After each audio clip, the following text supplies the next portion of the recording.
Mobilidade, ciência, educação, inovação, saúde. Tudo que faz a diferença. Podcast Isso que Importa, com Alexandre Bueno. Olá, meus amigos. Este é mais um episódio do podcast Isso que Importa, da Rádio Nova Onda FM. E hoje, este será o meu último podcast até as eleições, devido à legislação eleitoral. Por isso, quem passa a ser o host do podcast Isso que Importa e vai conduzir esse programa de grande audiência na Nova Onda será o meu grande amigo e companheiro, Gil Costa. Tudo bem, Gil? Tudo bem, Alexandre? Prazer participar com você mais uma vez do podcast, hoje num formato diferente. Eu espero atender à confiança sua, a responsabilidade é grande, afinal já foram aí mais de 20 episódios do podcast Isso que Importa, e muito obrigado pela confiança. Sabe que a gente trabalha junto há muito tempo, né, Gil? Tanto na rádio como em vários outros projetos, e você é a pessoa ideal para conduzir esse projeto aqui da Nova Onda. E essa segunda temporada já começa agora. Já começa hoje, com você passando a ser o host do programa e conduzindo as outras entrevistas aos sábados aqui na Nova Onda. Legal. Então é isso, gente. A partir de hoje temos esse encontro marcado tanto pela internet quanto pela Rádio Nova Onda FM e marcando essa virada de chave, essa troca de bastão aqui no podcast Isso que Importa, eu vou entrevistar, eu vou bater um papo. Você não gosta que chame de entrevista, né? Eu vou bater um papo, vamos bater um papo com o empresário Alexandre Bueno. Preparei aqui algumas perguntas e pela primeira vez nessa temporada aí do podcast Isso que Importa, eu que fico na produção, né? O Alexandre não teve acesso às perguntas. Isso porque são perguntas para que a gente possa conhecer. Durante aí os últimos meses, né? Desde janeiro, vocês puderam acompanhar a opinião dele, debatendo, dialogando com pessoas diferentes. Mas hoje a gente quer saber do Alexandre mesmo. Alexandre, primeira coisa, né? A gente já falou aí que é sobre a legislação eleitoral. E vamos entrar nesse assunto mais ao final do programa. Mas apresentando você, o que você tem feito nas suas redes sociais, por que você nasceu em São Paulo, capital? Gil, eu nasci em 71, dia 15 de fevereiro de 71, e o meu avô materno, Dr. Roberto Carvalho Passos, era médico ginecologista em São Paulo.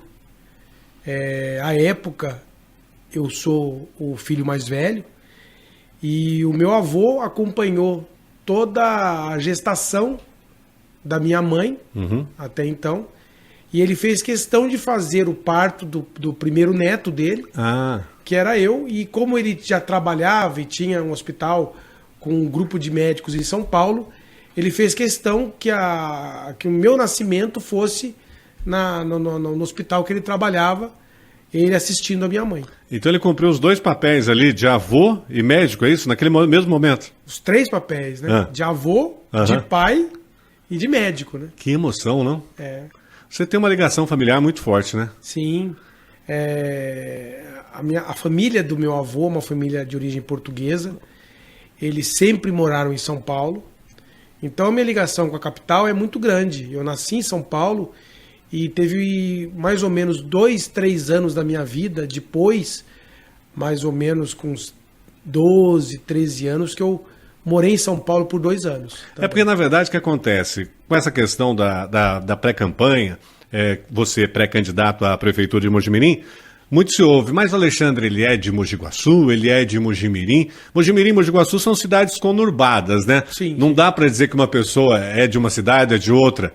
Mas você nasceu, então, em São Paulo. Eu nasci em São Paulo. Nasci em São Paulo, passei a morar, quando pequeno, na zona rural, aqui em Mogi Guaçu, na propriedade que era do meu avô paterno. E passei a morar depois em Campinas, porque meu pai até então era deputado federal e era mais fácil nós estarmos em Campinas por causa da vida dele aeroporto. De viagem, era mais fácil morar em Campinas. De Campinas, o meu pai separou da minha mãe, né? E eu, nesse momento da separação, nós fomos morar junto ao meu avô em São Paulo. Sim.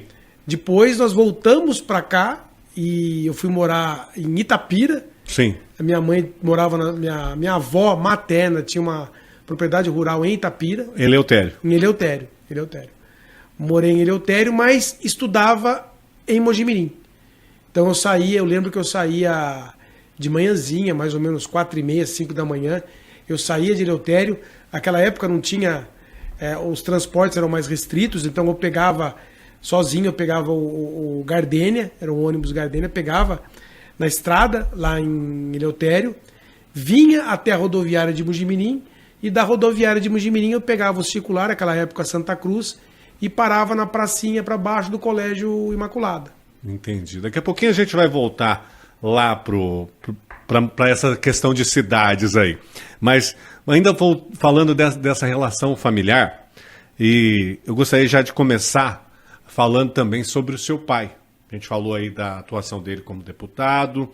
E como é que está o seu pai hoje? Meu pai está bem, a condição de saúde dele é boa, mas ele já não tem essa condição de campanha, de estar na rua.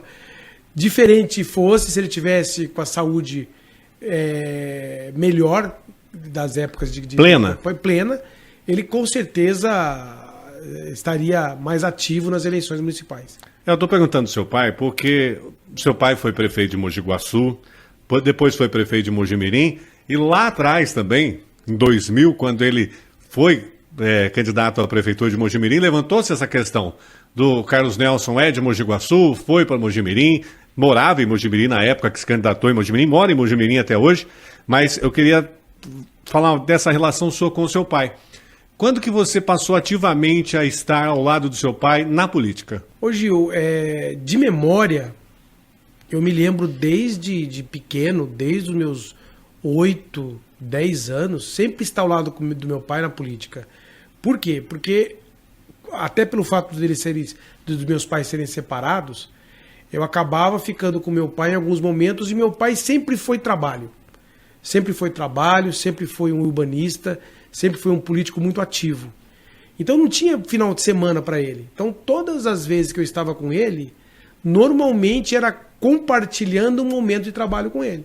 Momentos políticos. Momentos políticos. Então, inaugurações, encontros, eventos? Reuniões, encontros, eventos. Cheguei várias vezes a São Paulo, no Palácio dos Bandeirantes, algumas reuniões, em secretarias, algumas reuniões. Cheguei a Brasília com ele em algumas reuniões. Em momentos de campanha, eu acompanhava, naquela época a gente tinha muita gravação de rádio, de campanha com os candidatos. Eu acompanhava esse trabalho, acompanhava toda essa movimentação política na época das eleições. E para ficar com meu pai, tinha que estar envolvido no meio que ele gostava. E você gostava? Sempre gostei, sempre acompanhei nisso aí, gostava muito. E não só também nas gravações de programas eleitorais, como também nos comícios. Então, para mim, era um prazer estar lá com ele, estar participando, estar escutando ele falar. Ele sempre falou muito bem, sempre fala muito bem. E eu acompanhei a vida dele política desde os meus 10 anos, diariamente. Isso a gente falando lá da infância, sim, de quando surgiu essa paixão pela política. Sim. Eu estava acompanhando recentemente uma entrevista gravada do seu pai, que ele concedeu ao pessoal da comunicação da Câmara de Mogi Guaçu. Foi uma entrevista gravada até durante a pandemia, eu acredito que 2021, 2022, ele estava até de máscara lá. Ele falava sobre a última eleição, a última campanha eleitoral dele em Mojimirim, que ele acabou não sendo reeleito. E aí ele diz lá que enfrentou resistência, que tinha gente que não queria que ele fosse candidato, na família mesmo. Ele chegou a comentar isso com vocês, que era uma eleição complicada, aquela última eleição em Mojimirim? Sim, meu pai já estava com a saúde, não estava plena, como você bem disse. Era um momento de pandemia, principalmente parte da nossa família não queria que ele se candidatasse, até por causa do risco da pandemia que havia à época. Então existia uma certa resistência a que ele fosse candidato. Foi uma campanha diferente, né? Foi uma campanha difícil, até porque a gente não podia ter encontros em reuniões com muitas pessoas, como nós sempre gostamos e costumamos fazer durante as campanhas. Você coordenou essa campanha? Coordenei. Desde 98, de 95 para cá, todas as campanhas do meu pai, eu tive um papel importante na atuação, na parte de contabilidade, na parte de jurídica, na parte de marketing mesmo, logística. Então eu sempre trabalhei nessa questão de campanha com ele. Depois que eu saí da Skin Cariol mais fortemente, trabalhava nas campanhas com ele. A sua opinião, por que você acha que Carlos Nelson perdeu as últimas eleições? Que ele se candidatou à reeleição em Mojimirim? Gil, são vários fatores, né, importantes que se diga. Primeiro teve a pandemia. Atrapalhou a campanha. Atrapalhou a campanha em si. Por causa também da pandemia e por causa da condição de saúde do meu pai, que já não era plena, ele também não estava 100%, como ele sempre gostou de fazer, 100% entregue à campanha. Então, muitas reuniões ele deixou de ir, então ele não estava presente 100% em muitas reuniões. Além disso, a gente sabe que boa parte da população de mais idade deixou de votar. A abstenção foi muito grande de forma geral e principalmente naquele público de mais idade. Eleitorado do seu pai. Eleitorado que com certeza seria do meu pai. Além disso, nós tivemos uma pandemia, então o governo acabou, todos os governos acabaram ficando bastante desgastados pelo fato de estar comércio fechado. A eleição, inclusive, foi em época diferente, foi em novembro. Sim. Então, isso também foi um fator importante que contribuiu para o insucesso dessa campanha. Veio aquela ordem de fechamento do comércio do governo Dória, as prefeituras tinham que acatar, e você acha que isso respingou também no prefeito atual, é isso? Ah, respinga, né? Porque eu também sou empresário. Uhum. Eu tenho uma rádio FM. A rádio FM foi uma das que primeiro sofreu com a pandemia, junto com os estabelecimentos como os restaurantes, bares, os artistas, a cultura, sofreu muito com a pandemia. E a rádio também. Porque a rádio nada mais é do que uma empresa de comunicação que vende o seu negócio, que faz a propaganda do seu negócio. Se o seu negócio está fechado, como é que você vai divulgar? Então, para o empresário, a pandemia e a atitude do governo teve de fechar 100% foi muito desgastante, foi muito difícil. Passar por esse período não foi fácil.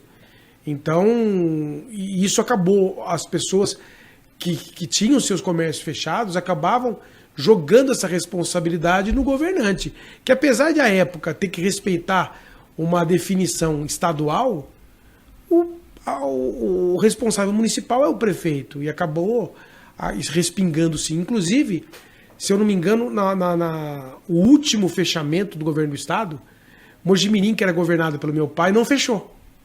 Ele, não, vamos manter aberto, porque tinha-se condições numéricas de casos e de ocorrências na saúde que permitiam que Mojimirim não fechasse o comércio. Mas durou um dia. Veio a ordem para fechar. Veio a ordem de cima para fechar e não teve o que fazer. E o seu pai era do partido governador. Partido do governador até então. Sim. Partido governador do PSDB. Sim. Voltando a falar dessa questão de Mojimirim, Mogi Guaçu, agora você já colocou mais cidades aí, Itapira, lá onde você morou. Por que você optou por Mojimirim? Explica pra gente essa relação com Mojimirim. Começou lá na escola, lá no Colégio Imaculada. Essa relação com Mojimirim, é isso? Começou no Colégio Imaculada e de lá pra cá nunca se perdeu. Porque como eu morava na zona rural e eu tinha que... Naquela época não tinha como você sair para a cidade, na casa de amigos, pai levar, pai buscar, não tinha muito isso. Não tinha Uber, não tinha nada disso. Transporte coletivo, à época em Eleutério, o último que voltava era 18 horas. Perdeu, não tinha mais transporte. Então, eventualmente, eu ficava na casa de alguns amigos meus, principalmente em Mojimirim, que é onde eu estudava. Uhum. Então, eu frequentava muito o clube recreativo, eu cheguei a fazer escola de datilografia na escola da Dona Cecília, que ficava muito na casa dela, da Cecília Garros Parra, do Rubinho, que estudava comigo. Então eu ficava muito em Mojimirim. Aí nasceu essa sua ligação com Mojimirim. Isso, e depois quando eu casei em Mojimirim, meus filhos estudaram em Mojimirim, foram batizados em Mojimirim, e quando eu fiquei mais ativo, depois que eu voltei da Skin Cariol, nas campanhas eleitorais do meu pai, o meu pai, a partir de 2000, já foi candidato em Mogi Mirim. Já estava radicado em Mogi Mirim. Já estava em Mogi Mirim. Então, eu comecei a trabalhar politicamente em Mogi Mirim. Então você tem muito mais proximidade política com Mogi Mirim do que com Mogi Guaçu, é isso? Sim, com certeza. Até por essa convivência lá atrás. Com certeza. Você falou da sua volta da Skin Cariol, vamos adiantar um pouquinho, senão vai ficar muito longe o podcast. Mas você fez ali o primeiro grau no Imaculada, depois fez o segundo grau, aí foi para Campinas fazer faculdade. Do Imaculada não tinha o colegial. Sim. Aí eu fiz o colegial em Itapira, no Ângulo. Sim. Que foi quando abriu a primeira turma do Ângulo. Sim. De lá eu fui para a Unicamp. Eu sou formado na Unicamp em Química e morei em Campinas. De Campinas eu já fui para Itu. Trabalhar na Skin Cariol. Trabalhar na Skin Cariol. Certo. Voltando, saindo da Skin Cariol, você vem então para morar em Mogi Mirim. Você teve 2 endereços em Mogi Mirim? Agora eu tenho 3, né? Eu morei...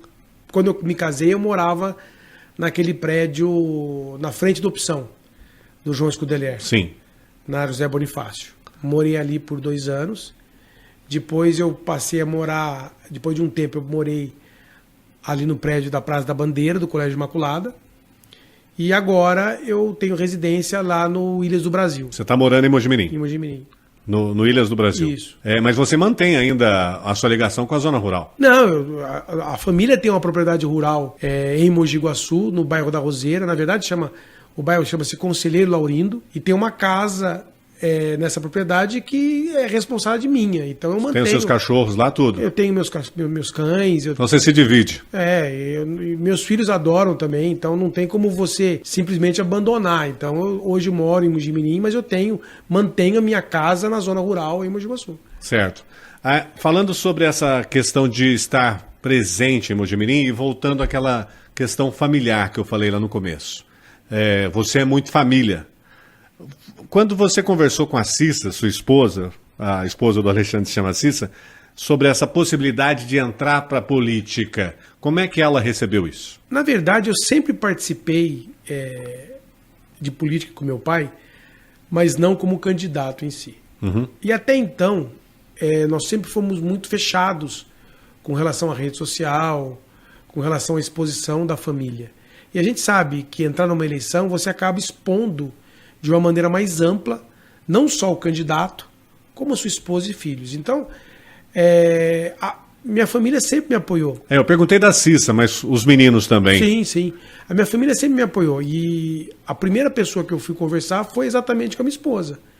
Porque eu já estou casado há 24 anos e conversei com ela. Num primeiro momento, não foi uma coisa que ela recebeu com muito entusiasmo. Com muito entusiasmo e muita alegria, mas ela entendeu ser uma coisa que eu sempre estive envolvido, que eu mostrava paixão, que eu mostrava entusiasmo de fazer, e aceitou me apoiar, me apoia até hoje, sempre me apoia, sempre teve do meu Mas lado. quando que aconteceu essa virada de chave? Dela aceitar? Não, de você mudar de patamar nessa questão política. Aconteceu mais ou menos em outubro, novembro de 22. Ah, sim, 22. 2022. Já começaram as conversas. Já começaram as conversas, eu sempre fui convidado a participar, a ser candidato. Eu recusava porque o candidato era o meu pai e eu sempre quis apoiá-lo no sonho dele de ser candidato.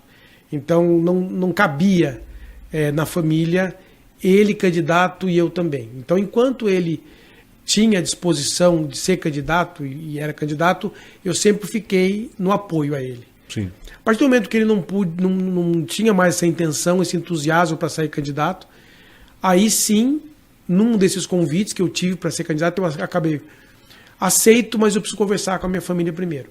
E aí o que você falou? Conversei com a minha esposa, ela aceitou, conversei com meus filhos, depois recebi o apoio do meu pai e também dos meus irmãos. Eu ia perguntar sobre qual foi a impressão que seu pai teve quando ficou sabendo que você seria pré-candidato a prefeito de Mogi Mirim. O meu pai, ele sempre foi muito enérgico, muito correto e muito realista com as coisas. Então, o meu pai não é uma pessoa de...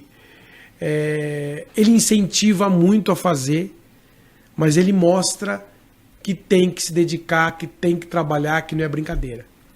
Então, o meu pai, ele se sentiu muito entusiasmado e muito emocionado da minha decisão de participar, mas ele foi muito firme no sentido de falar, olha, tem que ser uma coisa que você vai entrar, não adianta entrar para ser mais um, tem que entrar para ser o melhor, tem que entrar para fazer, tem que entrar para resolver.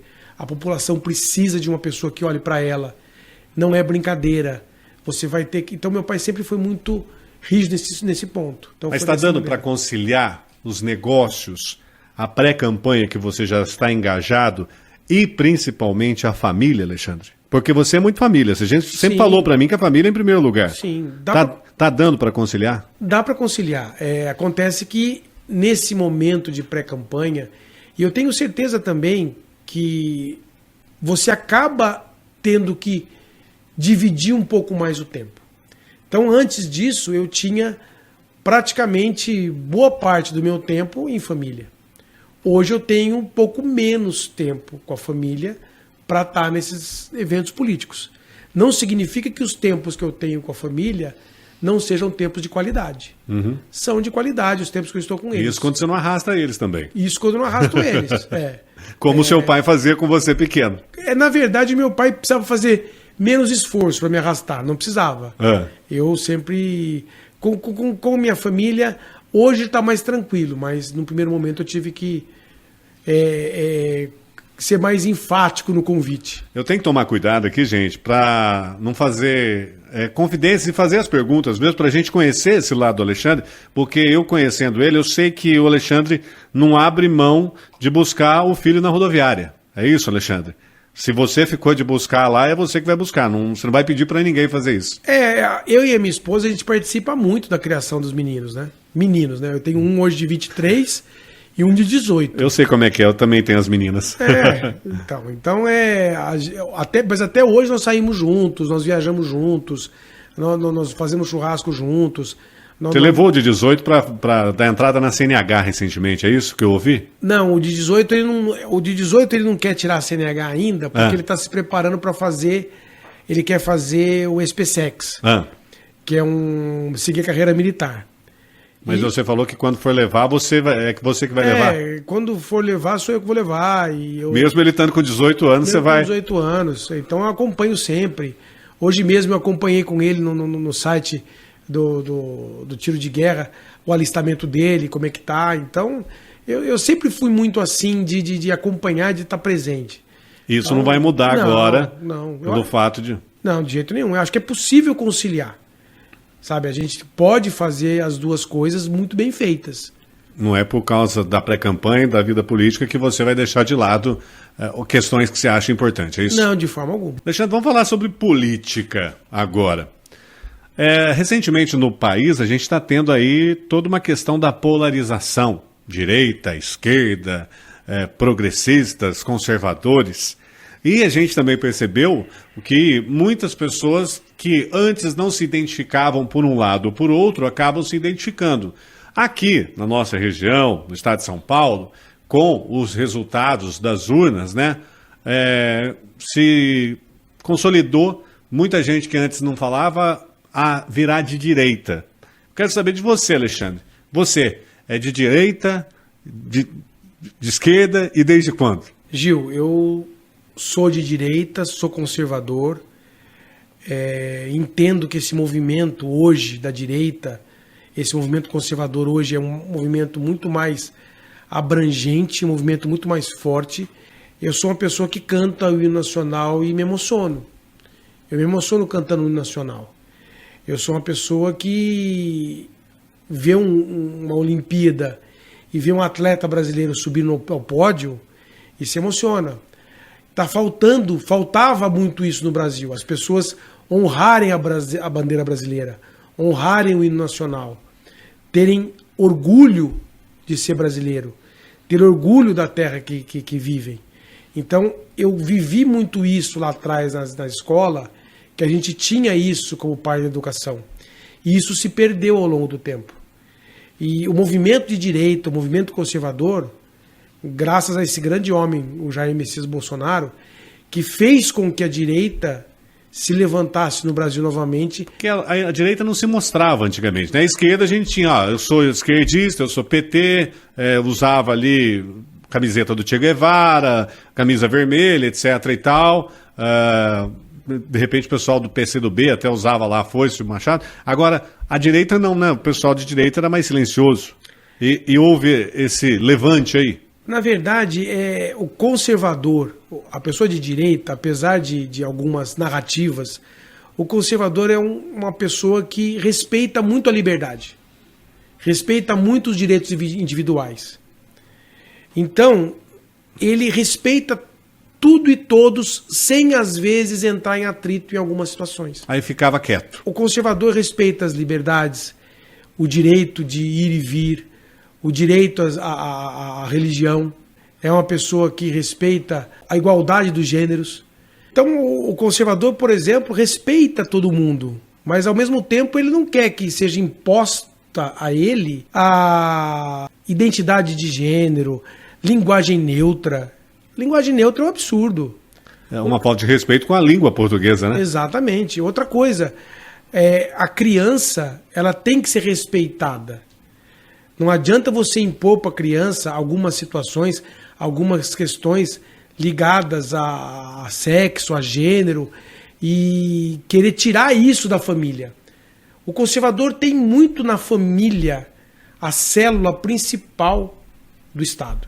E isso é importante ser mantido. Com relação a essa questão da pessoa de esquerda falar mais, se impor mais, gritar mais, que acontecia antigamente, era exatamente porque eles queriam impor uma realidade que hoje a direita e os conservadores se levantaram. Opa, peraí, não é bem assim. Chega. Outra coisa muito importante que tem que se falar do conservador e da pessoa de direita, as questões de governança.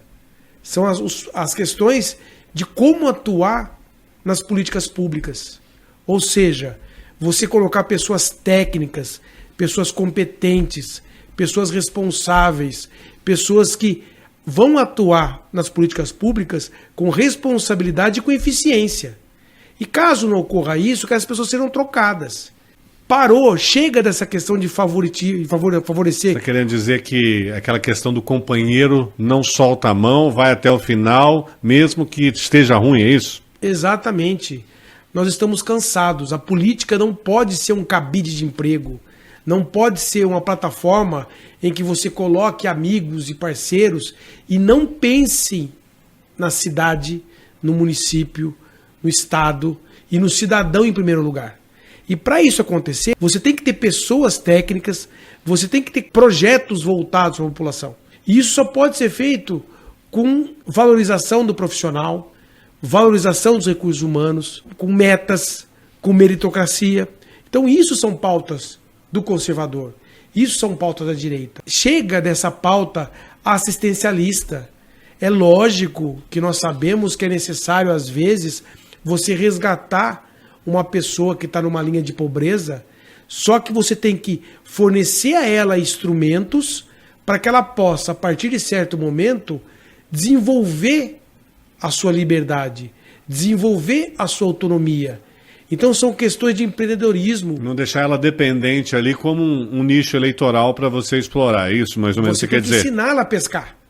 É o clássico, né? Não basta dar o peixe, tem que ensinar a pescar. Então isso passa por políticas públicas que vão desde a educação, passando por incentivos ao empreendedorismo, incentivos à abertura de novos negócios e também a questão de você reduzir muito a burocracia. Porque em muitos momentos se vê que a burocracia existe e se vê que você cria dificuldade para vender facilidade. Isso tem que acabar.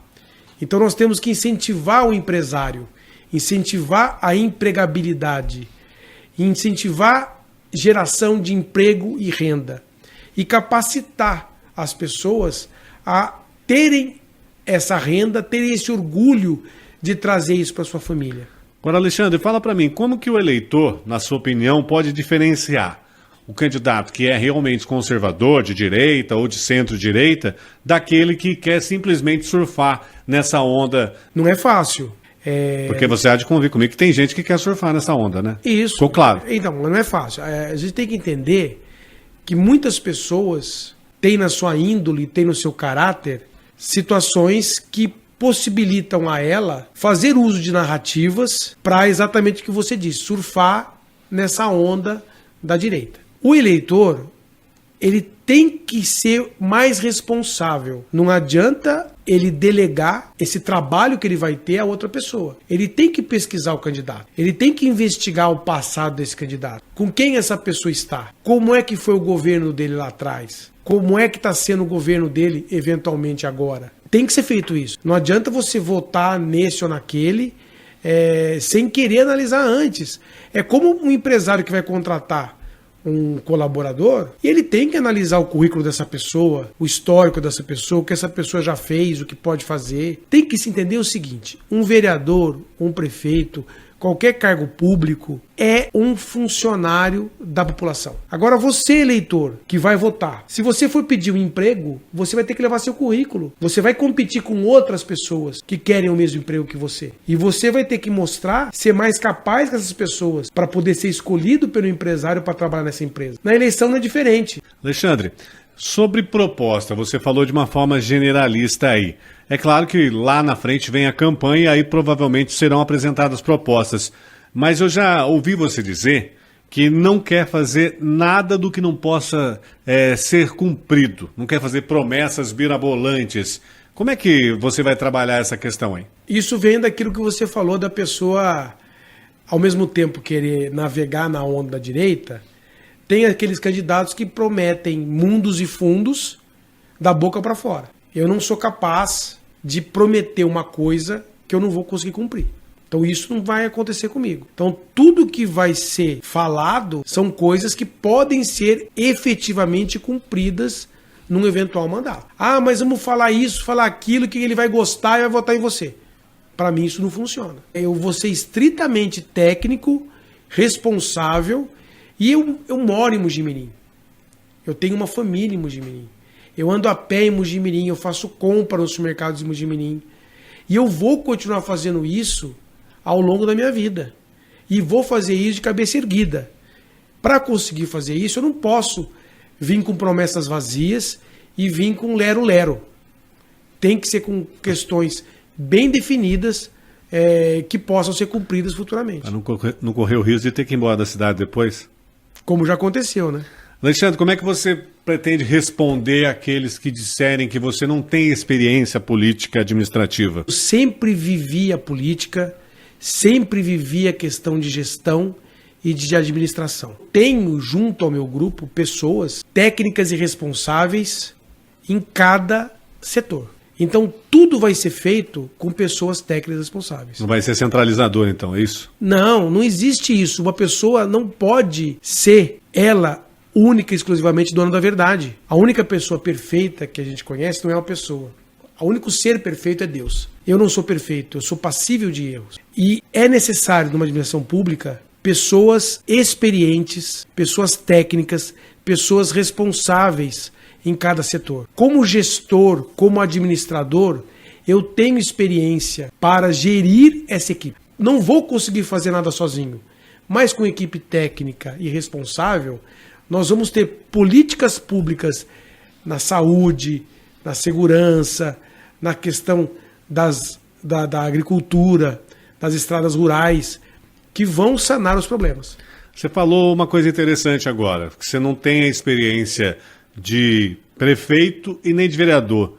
Por que você não optou por entrar agora na vida política, almejando primeiramente um cargo no legislativo, o cargo de vereador? Porque isso não é um caminho natural. O que acontece? O vereador é um poder legislativo. Ele legisla, ele analisa leis, ele fiscaliza. O executivo, como o próprio nome diz, ele executa. Eu tenho muito mais um perfil de gestor, de executor, do que de legislativo. Não é um caminho natural. Você acha que você não seria um bom vereador? Não digo isso. Eu só digo que não é um caminho natural que tem que ser seguido. Não é um caminho natural que tem que ser seguido. Muitos críticos dizem, mas não foi nem vereador ainda. Você acha que eles estão errados, que não é necessário ser vereador para almejar ser prefeito, é isso? São poderes independentes.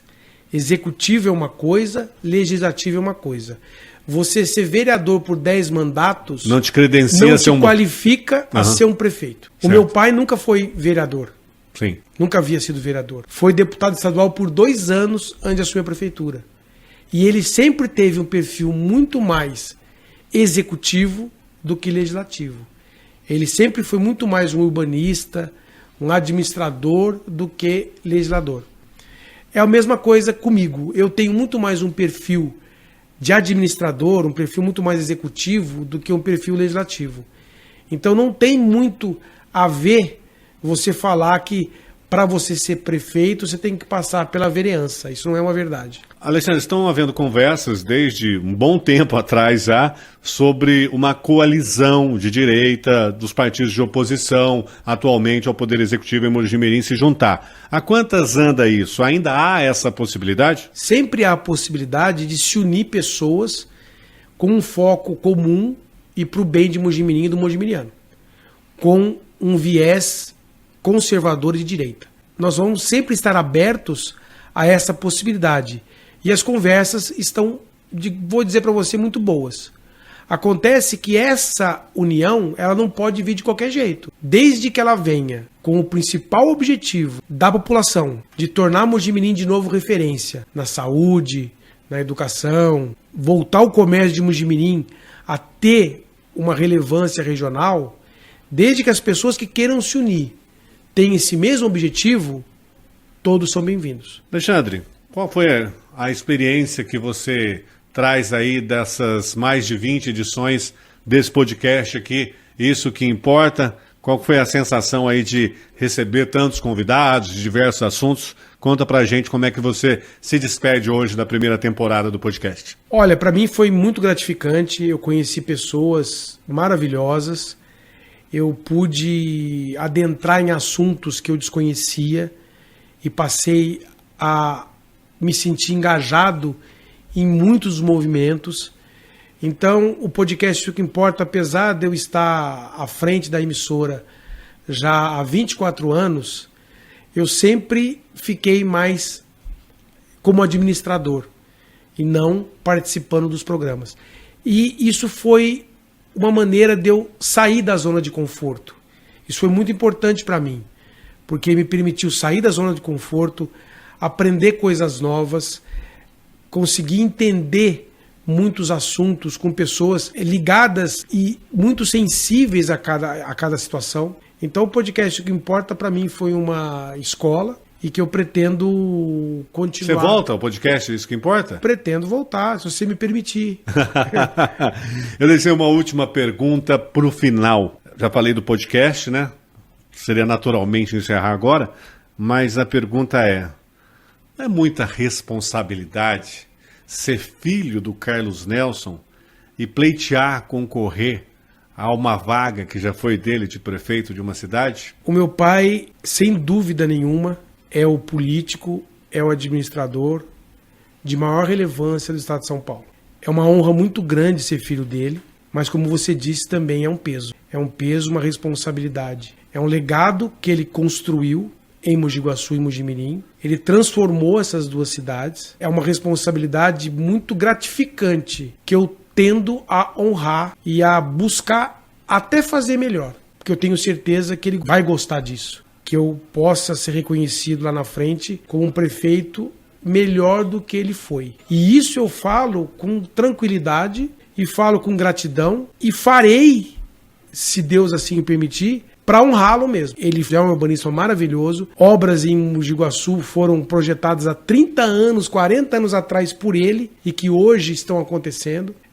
Por exemplo, o Hospital Municipal, quanto tempo tem? Foi ele que fez. Centro Cultural, quanto tempo fez? Parque dos Engás, ó que centro maravilhoso. Em Mogi-mirim, hoje... Avenida Brasil. Avenida Brasil, que vai ligar as duas cidades. Todo o plano diretor envolvendo essa conurbação saiu da cabeça dele. Hoje não está exatamente como ele gostaria, mas saiu da cabeça dele.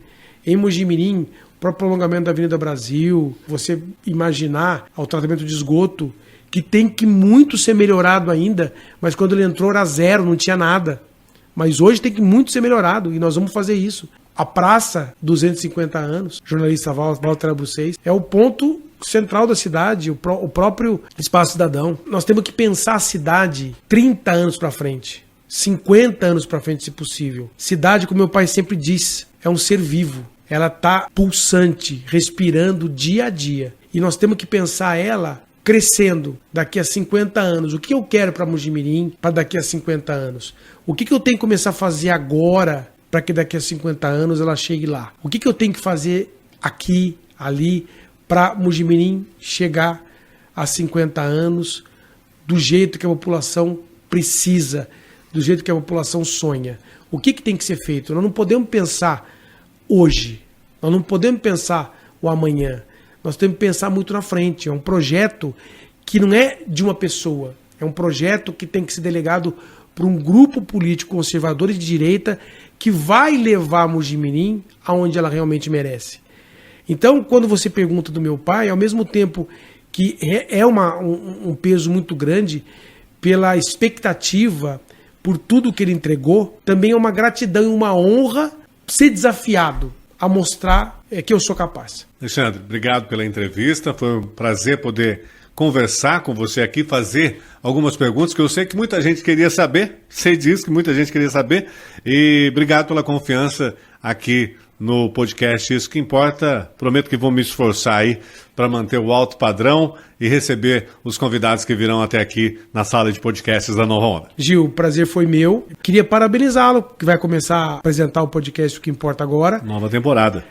Podemos trocar de cadeira na semana que vem? Eu posso ir para esse lado aí? Na semana que vem você já vem para cá e eu tenho certeza que você tem o meu aval e tem a minha confiança de que vai fazer um excelente trabalho.